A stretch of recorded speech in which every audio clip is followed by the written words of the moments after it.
Hello student, welcome back to my new discussion like paramedical. আজকে শুধু আলোচনাই নয়, আমরা জানব প্যারামেডিক্যাল কি, এটা পড়ার জন্য শিক্ষাগত যোগ্যতা কতটুকু প্রয়োজন এবং ক্যারিয়ার হিসেবে কেমন হবে। পাশাপাশি থাকছে খরচ কেমন এবং কত বছর মেয়াদি পড়াশোনা করতে হবে এবং উচ্চতর ডিগ্রি অর্জনের কোনো সুযোগ সুবিধা আছে কিনা সেটা নিয়ে আলোচনা হবে। তাহলে চলো কথা না বাড়িয়ে আলোচনা শুরু করা যাক।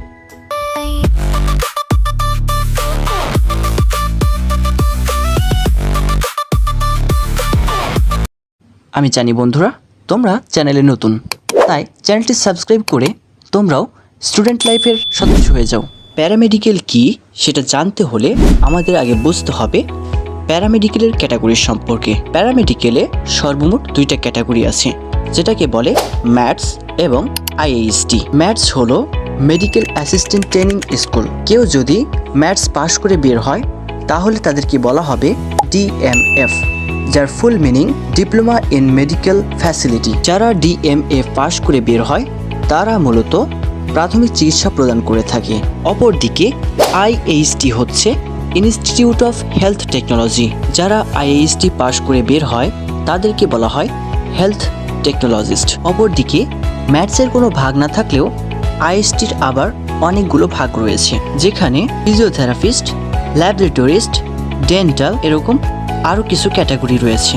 তোমাদের কেউ যদি প্যারামেডিক্যাল পড়তে চাও তাহলে তোমাদেরকে অবশ্যই বিজ্ঞান বিভাগ থেকে এসএসসি পাস করতে হবে এবং জিপিএ 3 পয়েন্ট থাকা আবশ্যকীয়। তাছাড়াও জীববিজ্ঞানে 2 পয়েন্ট থাকতে হবে। এবার আসি সময়সীমা নিয়ে। প্যারামেডিক্যাল মূলত 4 বছর মেয়াদী কোর্স। কেউ যদি প্যারামেডিক্যালের আইএসটি অথবা ম্যাথস থেকে পাশ করে বের হয় তাহলে তার শিক্ষাগত যোগ্যতা এইচএসসি সমান হবে। তোমরা জেনে খুশি হবে এইচএসসি পাশ করেও প্যারামেডিক্যাল করা যায়, যেটাকে বলে বিএসসি ইন হেলথ টেকনোলজি। আর এই বিএসসি ইন হেলথ টেকনোলজি মাত্র 2 বছর মেয়াদী কোর্স।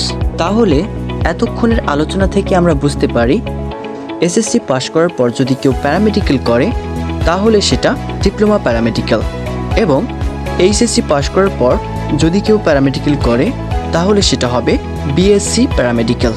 যদি তুমি মনে করো এইচএসসি পাশ করে বিএসসি ইন হেলথ টেকনোলজি করবে তাহলে তোমাকে অবশ্যই এসএসসি এবং এইচএসসিতে বিজ্ঞান বিভাগ থেকে জীববিজ্ঞান সহ উত্তীর্ণ হতে হবে এবং এসএসসি ও এইচএসসির মোট জিপিএ পয়েন্ট থাকতে হবে 7। এবার আসি উচ্চশিক্ষা নিয়ে। কেউ যদি ডিপ্লোমা প্যারামেডিক্যাল করে তাহলে সে বিএসসি ইন হেলথ টেকনোলজি করতে পারবে। তবে হ্যাঁ, যারা ম্যাথস নিয়ে পড়াশোনা করেছে তারা বিএসসি ইন হেলথ টেকনোলজি করতে পারবে না। কেউ যদি বিএসসি ইন হেলথ টেকনোলজি পাশ করে তাহলে উচ্চশিক্ষার জন্য তাকে বিদেশ গমন করতে হবে। এবার আসি প্রফেশন নিয়ে। কেউ যদি প্যারামেডিক্যাল শেষ করে তাহলে তার প্রফেশন একজন ডাক্তার হিসেবেই হবে, তবে তাতে কিছু সীমাবদ্ধতা আছে, যেমন নামের পাশে কখনোই ডাক্তার লেখা যাবে না। এবার আলোচনা করব ক্যারিয়ার নিয়ে। কেউ যদি ডিপ্লোমা প্যারামেডিক্যাল পাশ করে বের হয় তাহলে সে নিজের একটি চেম্বার দিয়ে প্রাথমিক চিকিৎসা প্রদান করতে পারবে, এবং কেউ যদি আইএইচটি করে বের হয় তাহলে সে যে কোনো হসপিটালে একজন মেডিকেল টেকনোলজিস্ট হিসেবে যোগদান করতে পারবে, যেখানে তার বেতন স্কিম থাকবে 15 থেকে 20,000 টাকা। তোমরা জেনে খুশি হবে বর্তমানে প্যারামেডিক্যালের স্টুডেন্টের জন্য অনেক সরকারি সার্কুলার অ্যাভেলেবেল আছে।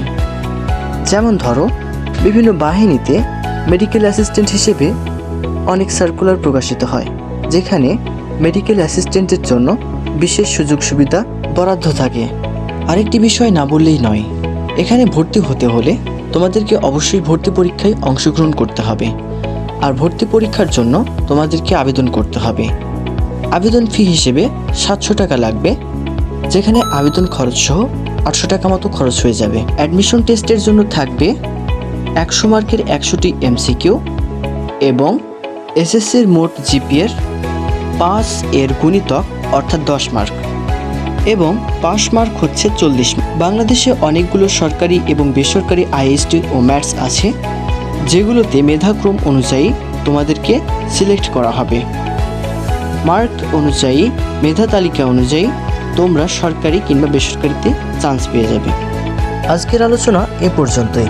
যদি তোমাদের আইএসটি অথবা ম্যাথস কিংবা বিএসসি ইন হেলথ টেকনোলজি নিয়ে কোনো প্রশ্ন থাকে তাহলে তোমরা নির্দ্বিধায় কমেন্ট করতে পারো। আমি যথাসাধ্য তোমাদের কমেন্টের অ্যান্সার করার চেষ্টা করব। তোমার জন্য শুভকামনা রইল। এবং তুমি যদি মনে করো ভিডিওটি তোমার জন্য হেল্পফুল ছিল তাহলে অবশ্যই সাবস্ক্রাইব করবে এবং স্টুডেন্ট লাইফের সঙ্গে থাকবে। আসসালামু আলাইকুম।